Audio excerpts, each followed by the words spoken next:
I'll be moderating today's discussion with you, along with our partner from Mauritius, Satyavi. He's currently studying in Germany. Uh, it'll be an open town hall discussion for the most part, so we'll keep opening the floor for the audience. So if you permit, ma'am, can I begin? Absolutely, yes. Okay, so the first fragment of our interview is about India-Israeli relationships. So, like if I talk about on a leader-to-leader level, so Prime Minister Narendra Modi to Prime Minister Benjamin Netanyahu. So, how would you evaluate the state of the India-Israel relationship in historical terms? Also, a little background to that, if I may add.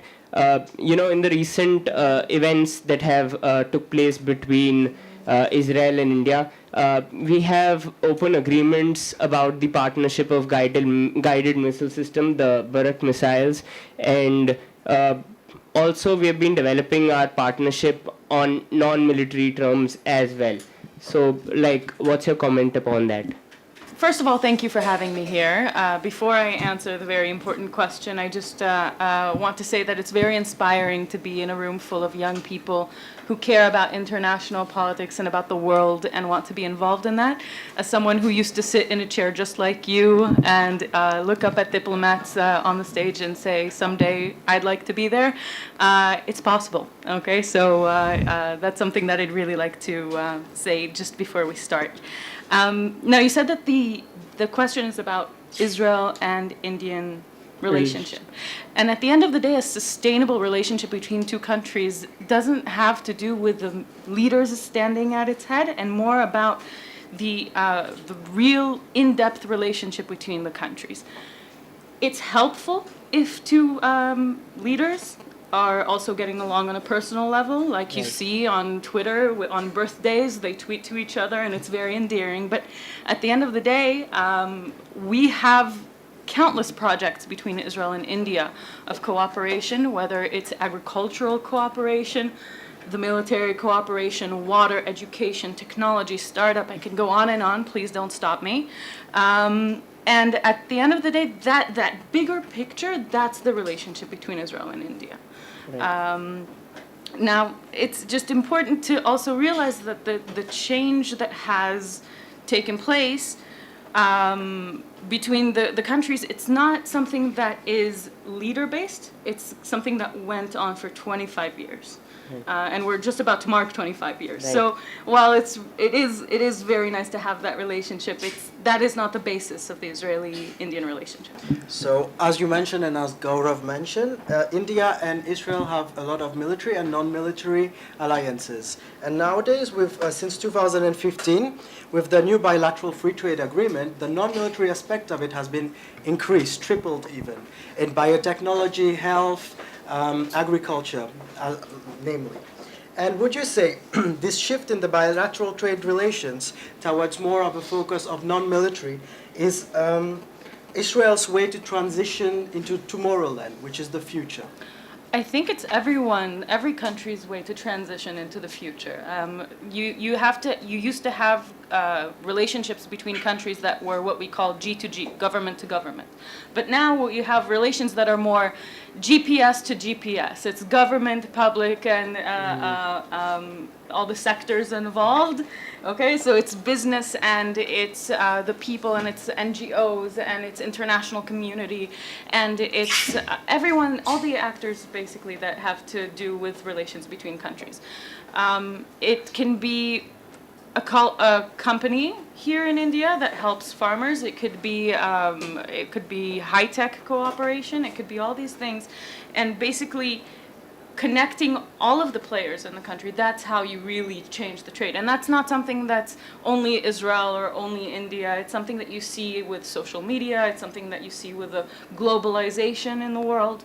And that's what really makes the difference. Would you say there are some key institutions that should be encouraged in both states to catalyze this progressive relationship between the countries? I think everyone is relevant. Everyone is relevant. It's there. You can already see plenty of companies, Indian companies, who have invested in Israeli technology, and both benefit from that. At the end of the day, you have academic cooperation, which is a very good way to connect ties between countries, because it's not only about India and Israel reaching academic heights. It's about the world being enriched by that cooperation.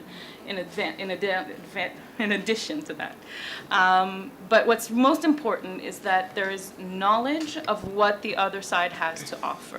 You have to know what your country's strengths are, what the other country's strengths are, and play on that. So Israeli technology and innovation, which it had due to necessity, basically it was its way of overcoming challenges, and the Indian strength in numbers, in power, in mass, that is, well, I would say unparalleled in most cases. Just to play a little bit of the devil's advocate, but what do you think may hinder this transition, and how have they been, the problems been dealt with, or how do you think they should be dealt with? So lack of knowledge is what might hinder it.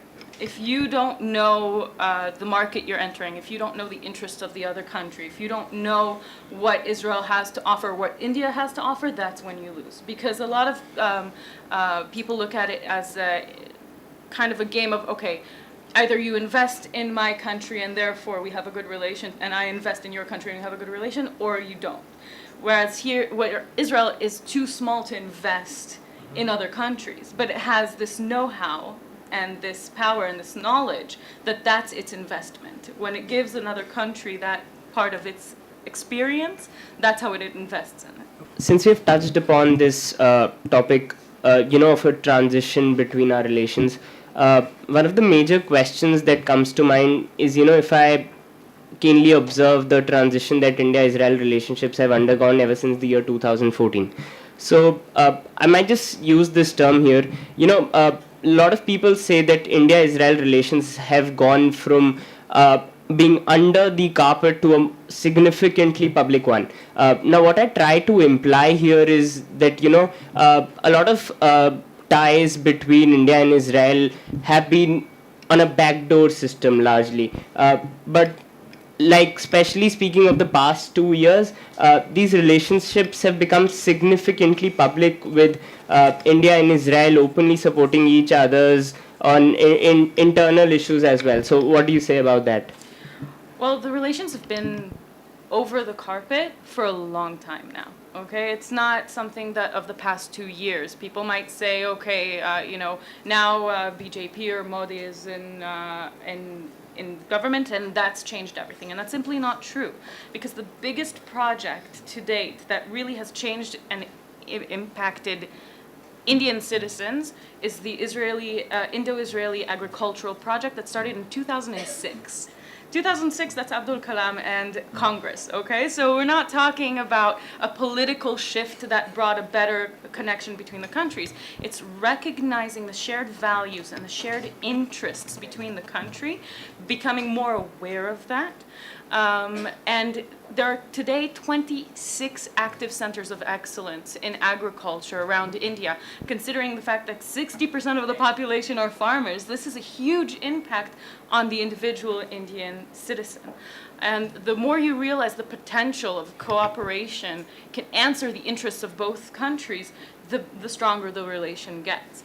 It's also important to note that there is a world recognition in this kind of shift from thinking that anything in the Middle East is a sum-zero game, and it's not, okay? And this realization has also come to India. They've come to realize that you can be pro-Israeli without sacrificing any other commitments that you have in the area.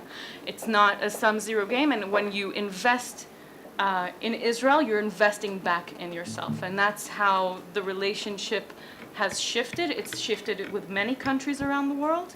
And India is just another very strong, very good example of how those relations can develop to a very positive place. We'll open the floor to questions from the audience at this time. since we have elaboratively touched upon a singular theme. So anybody from the audience willing to ask a question? Ma'am, first of all, a very good morning to you.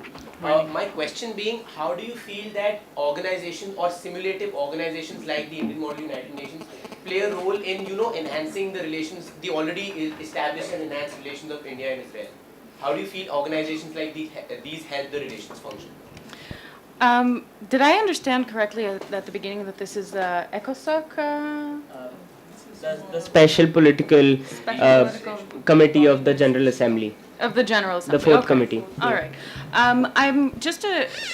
I remember when I started with the Model UN, I thought that it would be all political, and then I realized that there are SDGs, right? Sustainable development, a development project, and politics, entire international politics that have to do with development and social issues and the advancement of women and agriculture and food security and water security and all these incredible things that are not political but become political in the international arena. And I think that was very surprising for me when I first started.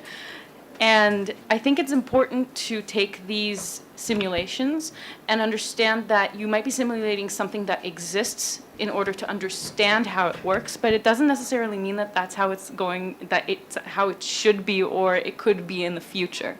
So going into this career, if you choose to take it beyond a simulation, I would encourage you to think about how you can do good with everything that you've learned here. And I'm talking about good that can really improve lives of millions around the world, and it has nothing to do with one country or the other.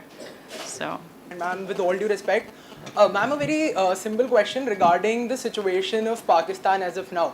That India and Israel are two countries which have certain commitments with regards to weaponry as well. So, ma'am, I just wanted a view from you that in the situation or in context of Pakistan, what is the situation of Israel with regards to weapon transportation or, for that matter, military usage for India, or what is the commitment of India and Israel with regards to military commitments in context of Pakistan? Thank you for your question. As a spokesperson and having not been in the military for about 8 years now, I don't have the tools to answer about military weaponry and actual, what's the word I'm looking for, equipment and things like that. It's usually something that governments like to speak about in a more, let's say, closed kind of circle. It's not something that's usually in public knowledge, and it's not just Israel and India. Security matters are usually something that's a little bit more quiet. But a few days ago, the ambassador of Israel had a press briefing here in India, and we committed to cooperating with India in its efforts against terrorism in general. Israel has, unfortunately, a lot of experience when it comes to dealing with terror and counterterrorism methods and knowledge, including border technologies. And that's something that Israel has said, and if we're already speaking about the UN, the Prime Minister of Israel a few days ago at the UN said, we have the capabilities, we have anti-terrorism capabilities, we have cyber capabilities that Israel is willing to share with the world. Thank you so much. Let's move on to the next segment. Let's talk about the internal policy issues of Israel. A lot of speculation has revolved around the Israeli Defense Forces. And it has been widely in headlines for a lot of issues in question. So beyond anything else, what would be your comment on the adherence to norms prescribed under international law with regards to the action of the IDF? And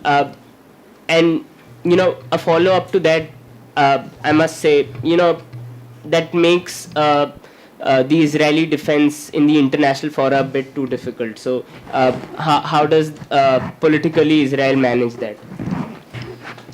There are a few levels to your question. I'm going to answer the first level with a personal story. I don't know how many of you have had the chance to speak to an Israeli or a former Israeli soldier. I used to walk around, and every single soldier in Israel walks around with what we call the values of the IDF, 10 values, the first of which is the value of life.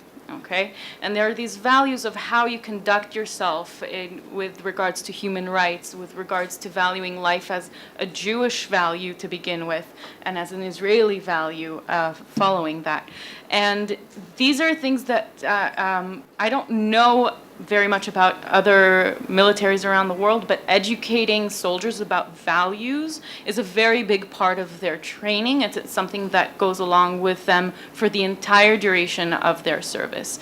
Now, it is also important to note, it was said earlier that I organized some international conferences on international law.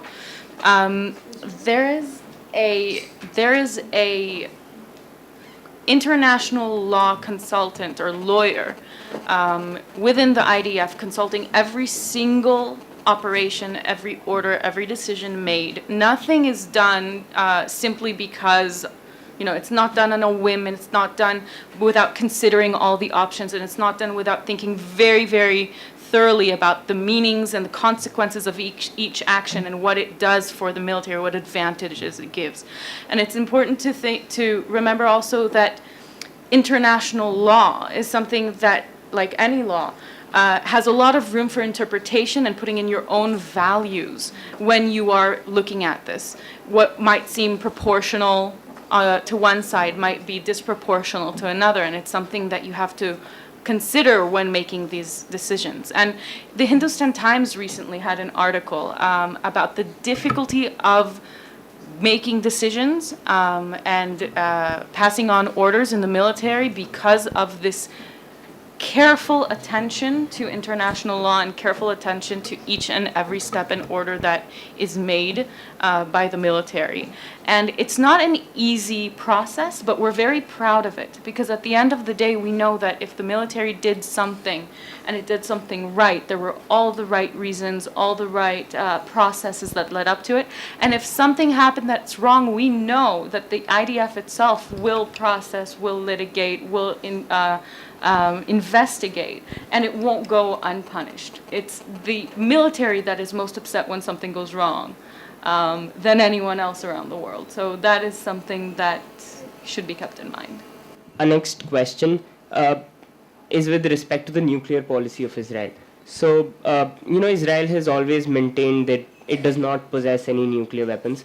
But say if we talk about an agreement like the NPT, it has cited the instability in the Middle East as a reason for not doing so.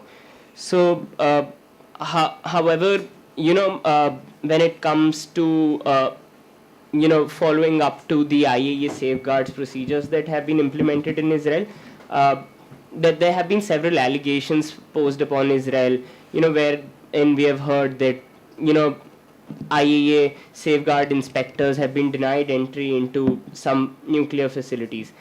Why is that?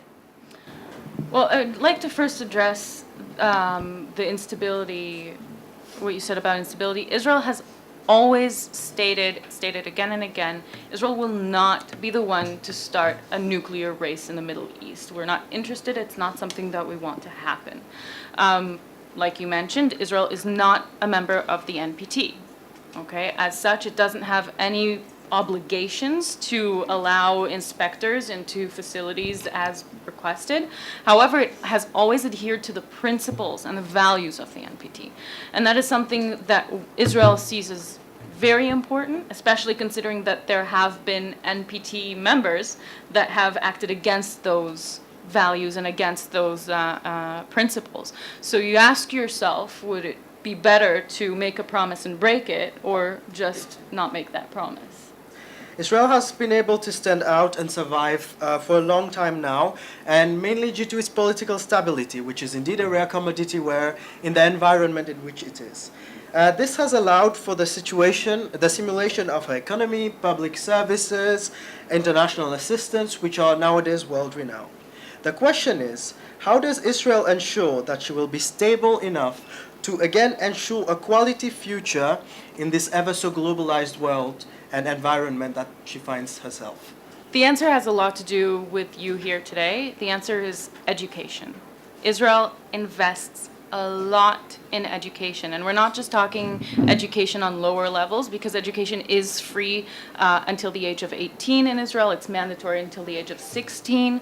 But I'm also talking beyond that. There are education programs for soldiers who could not could not finish their high school education for various reasons, sometimes family reasons, sometimes social reasons, language, etc. There are so many schools and colleges and universities of top level, really academic level worldwide, and it's subsidized.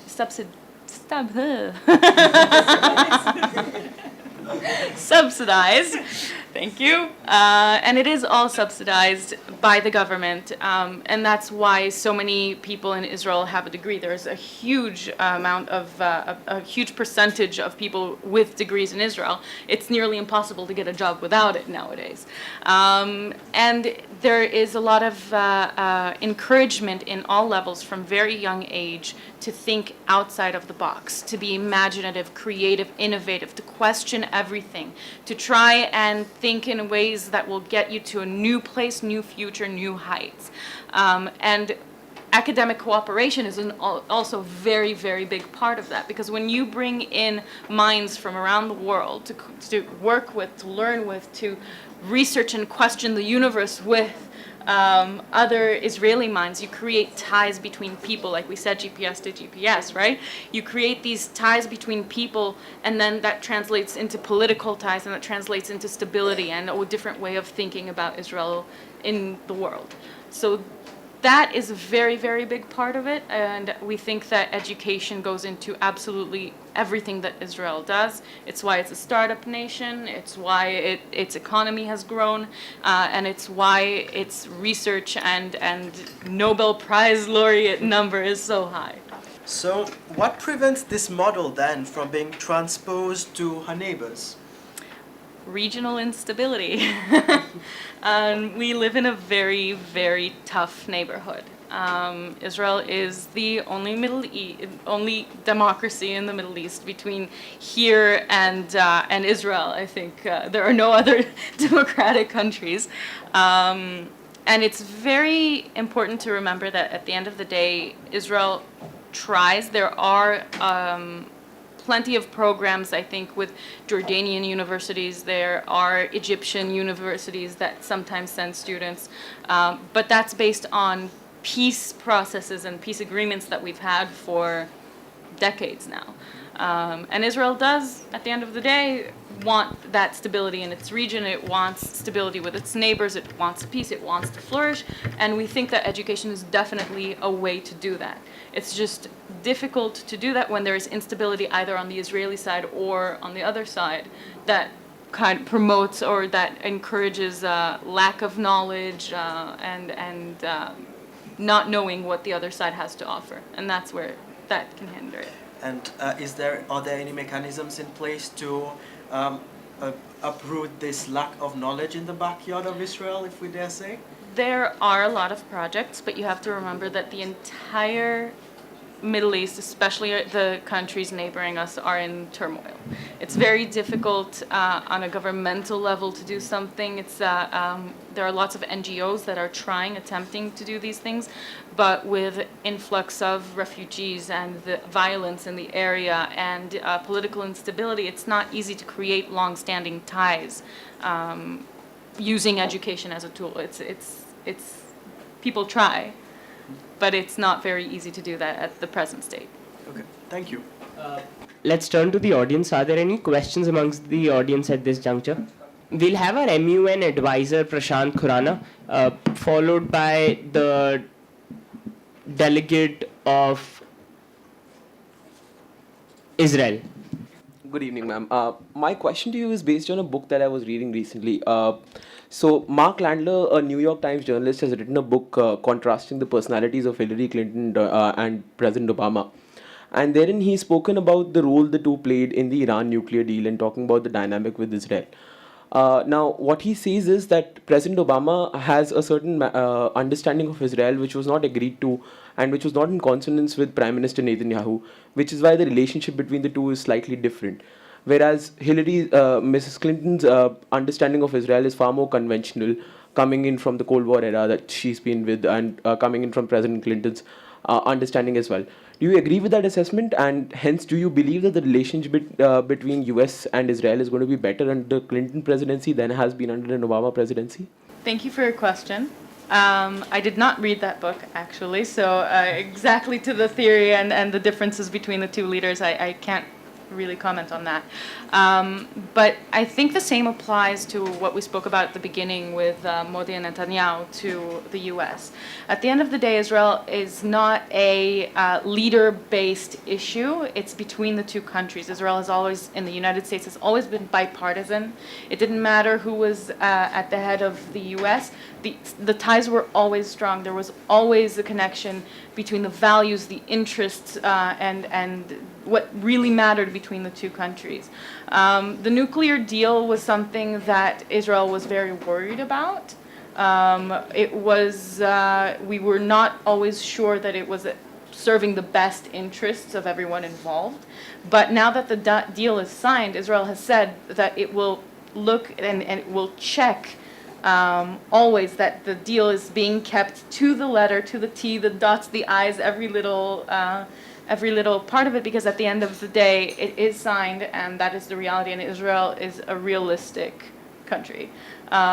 Whether or not there will be a female president or not in the next, election, I don't know. I'm not a fortune teller. I wish I were. But that won't change the relationship between Israel and India. And, Israel and the U.S. That's not a factor. Oh, first of all, good afternoon, ma'am.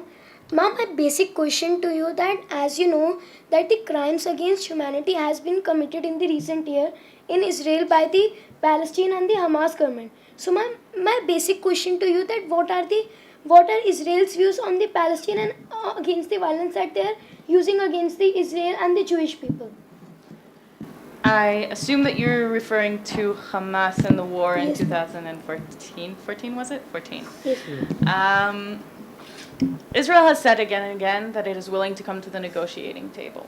Unfortunately, the Palestinian people are divided in government at the moment, as you well know, between the West Bank, where the Palestinian Authority is, and Hamas. The problem with Hamas is that in their charter they state in the very first paragraph that they will not support the existence of the State of Israel. Yes. And that is why they continue to use violence against Israel, and they don't recognize any of the peace agreements or any of the documents signed between Israel and the Palestinians.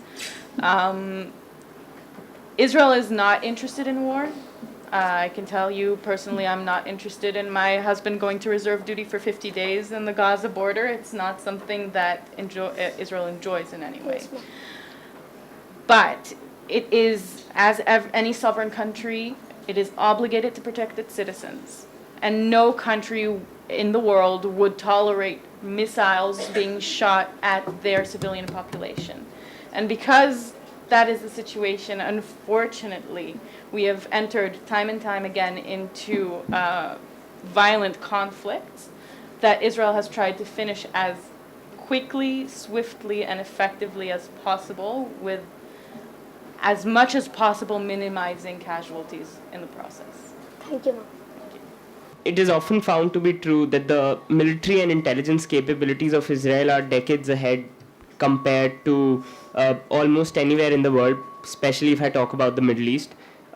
What do you think are the reasons for the same? Like, there have been speculations that it is because of the Israeli partnership with the United States, or is it purely the indigenously developed technologies?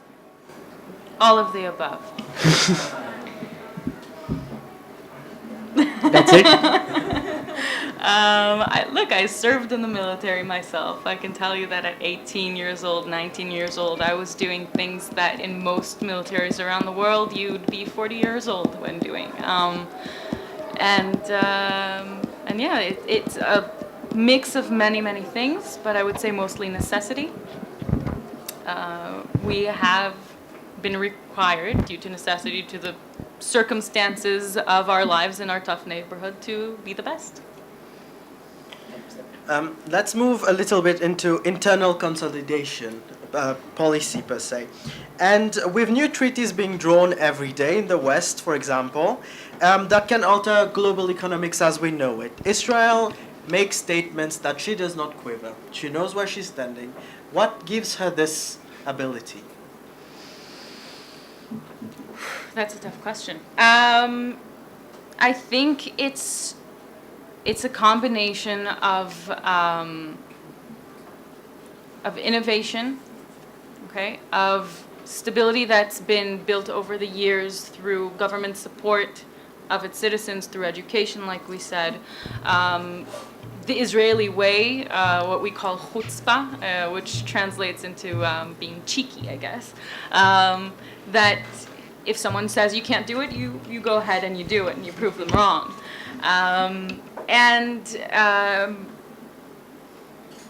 And you put that all together and you get a society that is very focused on succeeding, on staying stable, on advancing, on looking into the future, not looking back, and constantly focused on not only surviving but thriving.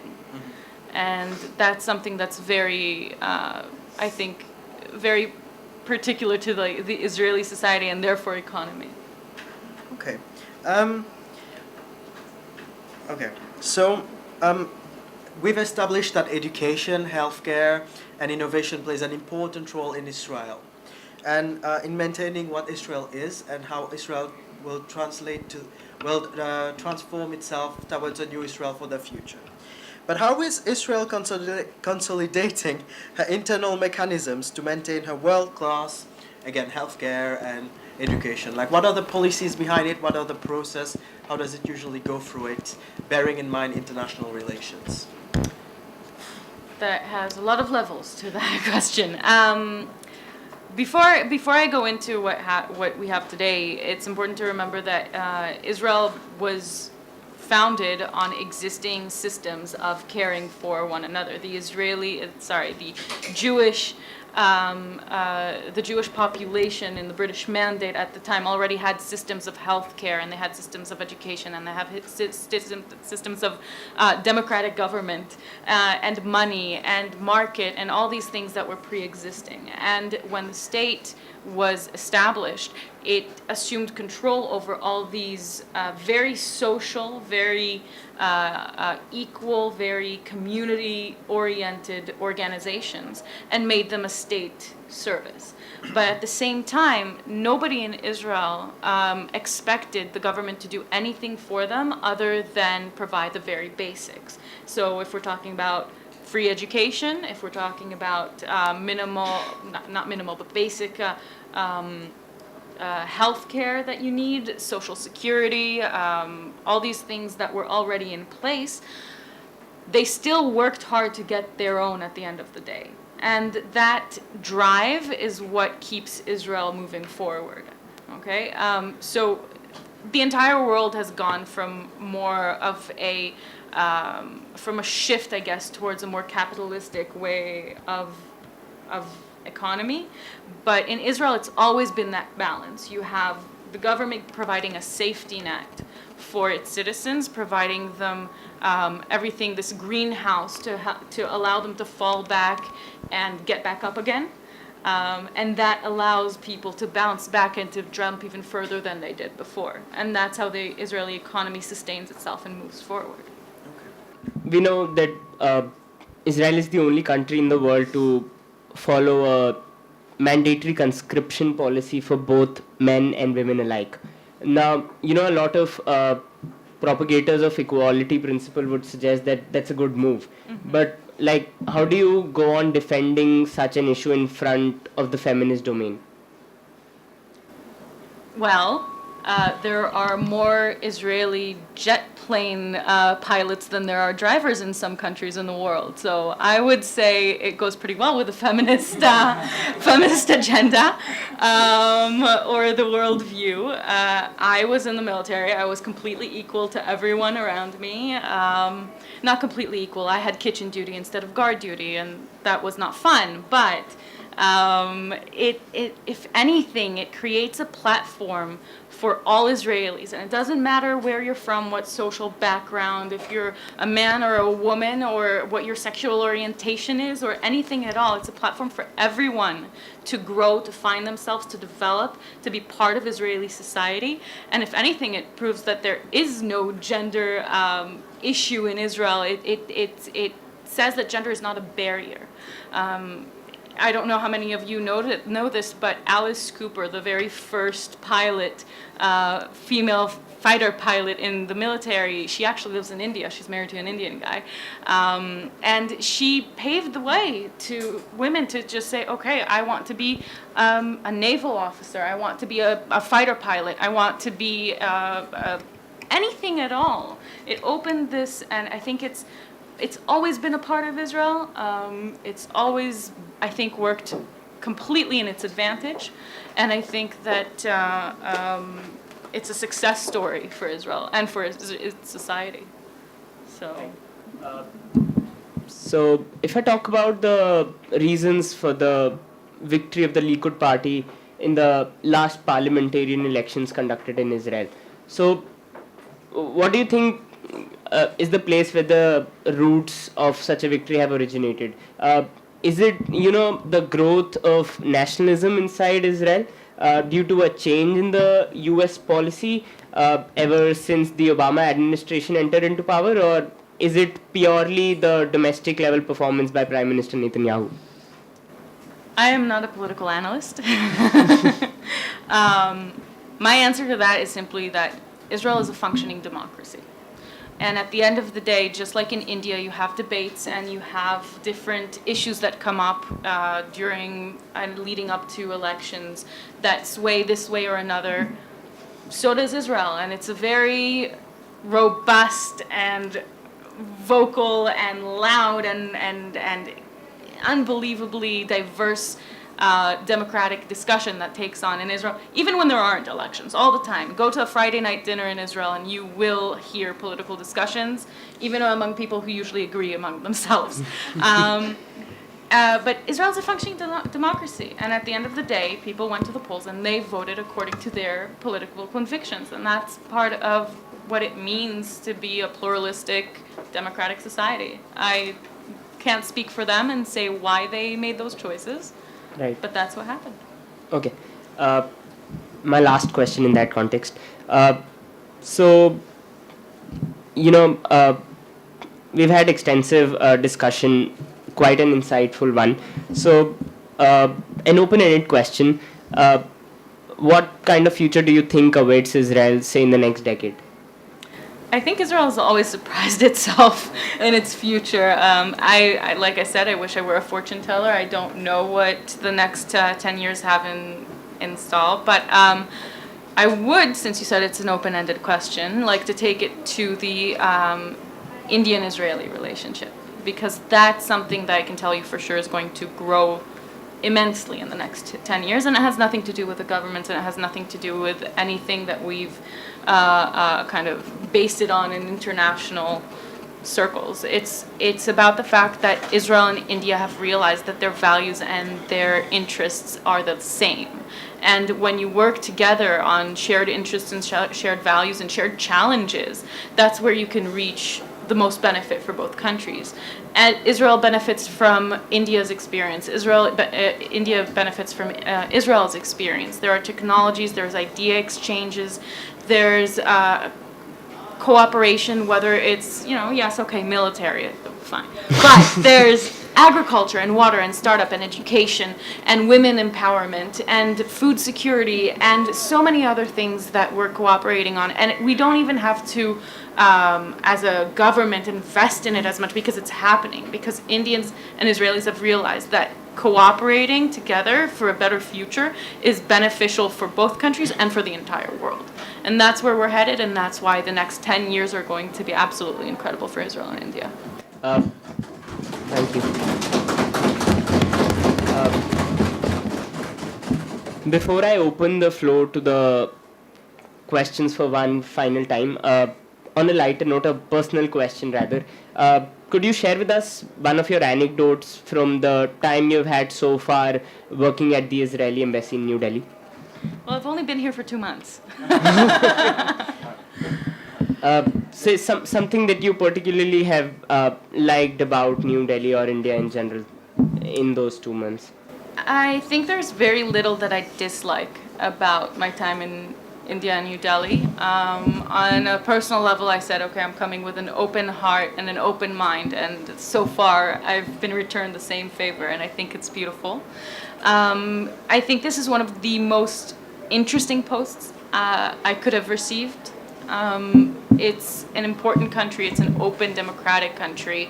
It has an incredible press. I've met so many journalists, and not one has been hostile or angry like you would sometimes expect when speaking to a spokesperson, but interested and willing to have discussions and to learn and to really get to know Israel better. And I think that it's interesting also because it's one of the core countries of Israeli foreign policy, and I think that that's also going to be reciprocated, or it is reciprocated with India. And most importantly, we're about to celebrate 25 years of diplomatic relations this January. So all of 2017 is going to be full of activities, projects, delegations, and celebrations of this growing relationship. And I think after that, I'll have great anecdotes for you to share. But I'm very grateful. We have a chief organizer, Mr. Utkarsh Mara, who has a question for you. First of all, thank you for accepting our invitation, and very kind of you to take out time. I have a question which is very personal. It's about my own experience. It's about my visit to the Jewish Museum designed by Daniel Liebeskind, I think. He's the designer, and the Jewish Museum in Berlin. When I went to the museum, I've seen Yad Vashem, and when I went there, there's an amazing quotation written on one of these pillars behind the museum. There's this courtyard where all these pillars are. And the statement on the pillar says that it's in German, but my German friend translated it for me. And I'm talking about 8 or 10 years, but that statement still sticks with me. And in the statement, it says that Holocaust, what happened, was it just a deviation from the mankind, or is it actually the backside of a human being, that it will keep on coming again and again? Okay? Was it just a deviation, or is it like the human backside? And we live in this extreme world of nationalism and revenge today.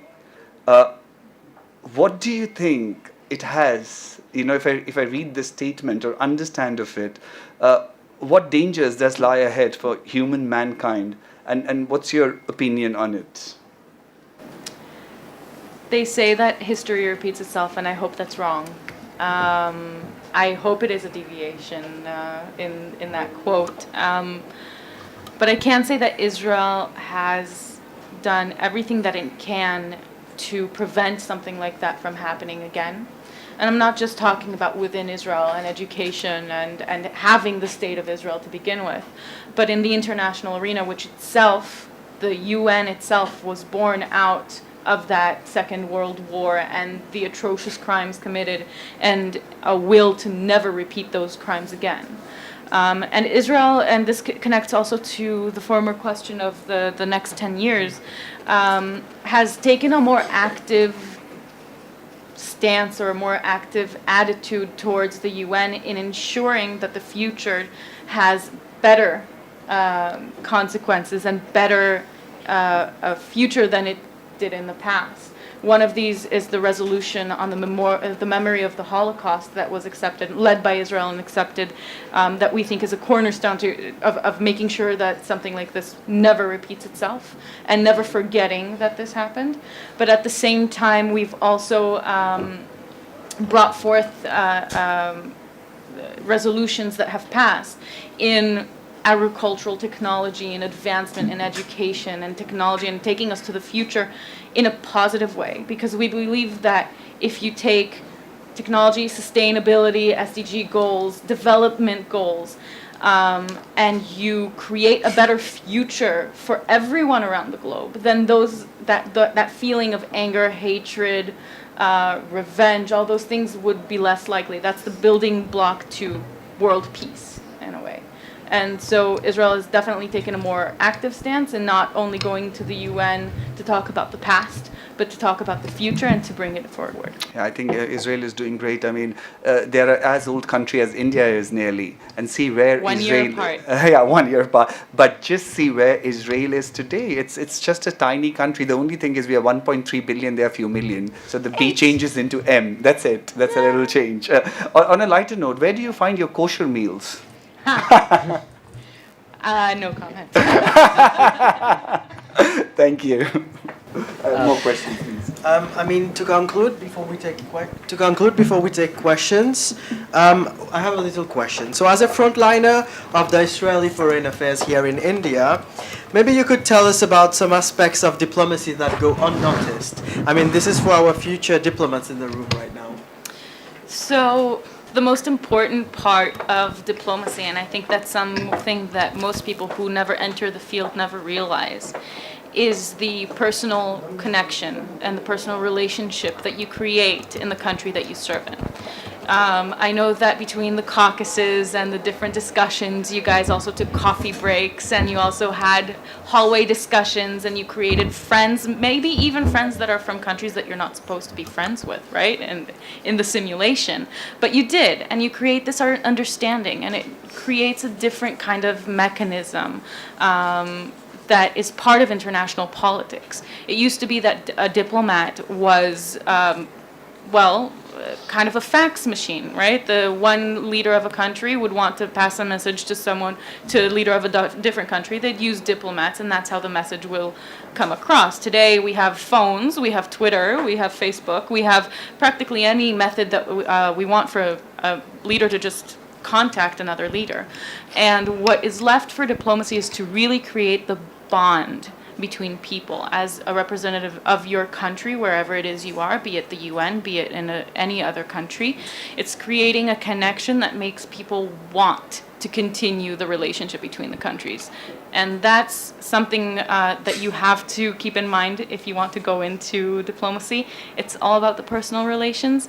Politics is a very interesting side note. And the best example is India and Iceland, because we sit next to each other in the Exactly. UN. You know, Iceland is such a small country and a big embassy, the Indian embassy in Iceland. When I was in the UN, I was lucky enough to sit between the Irish and the Italian. Very good options, I have to say. So, yes. Good afternoon, ma'am. First of all, I would like to thank for the recognition. Ma'am, my simple question is that, with due to the all respects of the relationships between Austria and Israel, ma'am, what is your opinion on the impact of the relationships in the field of economy? I am neither an economist or an expert on Austria, I have to say. But I can answer that Israel has economic relations, very strong economic relations with all of the European countries and the European Union as well. And Austria, as part of that union, is party to very big and very important economic pacts, economic trade and agreements that benefit both countries in a very large way. Thank you. You're welcome. So, first of all, I understand that Israel is a very advanced country in a lot of ways, looking at healthcare, looking at startup culture, looking at education. And Israel has grown these many kinds of wealth steadily over the last decades. So my question relates to Israel's foreign policy a little bit. You mentioned the Hamas earlier. Do you think this growth has maybe come at the price of a radicalization of the Hamas? Do you think Israel might in some way be partly responsible for that, or do you think it's entirely on the fault of ideology that was spread by a small organization that then grew steadily and grew into something that's very hostile towards Israel nowadays and certainly blocks peace agreements? Do you think there is still room for such an agreement, or do you think that point has passed? Israel has always said that if the Palestinians, and more specifically Hamas, were to recognize sorry, let me repeat that, because the Palestinian Authority does recognize all of the agreements between that were signed, Oslo and so on, between Israel and the Palestinian Authority. If Hamas were to renounce its claims to basically extinguish the state of Israel and accept all the treaties that were signed and ratify them and come to the negotiating table without any preconditions, Israel would negotiate with them. It's something we've said again and again, and we mean it. Negotiations are the only way to move forward. I don't think that Israel's advanced technology or economy has much to do with this, with Hamas. More the because growth. with the growth, the economic growth is something that we're very proud of, and it came from a place of necessity. We are 70% desert, and we don't have natural resources, and we don't have oil, and well, now we have gas, but we were always a very resource poor nation, and we used the power of our brains to advance, and that's something that former president of Israel, who passed away today, Shimon Peres, would say, our minds were our greatest assets.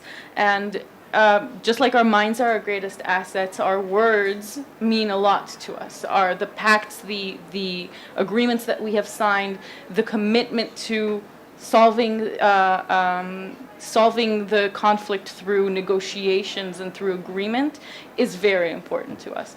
And at the moment, Hamas has chosen a path of extremism, of violence, Yes. of opposition to the very idea of the existence of Israel, instead of coming and trying to find a solution. And that's where things stand at the moment. I would like to thank you on behalf of the entire fraternity from RAN International Group of Institutions. We are particularly thankful to you for sharing with us deeply embedded insights from the Israeli foreign policy. Israel and India relations are one which have transcended the boundaries of difficulties and have tided over the tough times. We've often been able to link the ideology of the greats like Mahatma Gandhi and Nobel laureates like Shimon Peres. So I just hope that India and Israel continue to share this partnership even in future, and may it grow further and further in the upcoming decades. Thank you so much, fam. Thank you so much for being a part of the Indian United Nations. And good luck to everyone.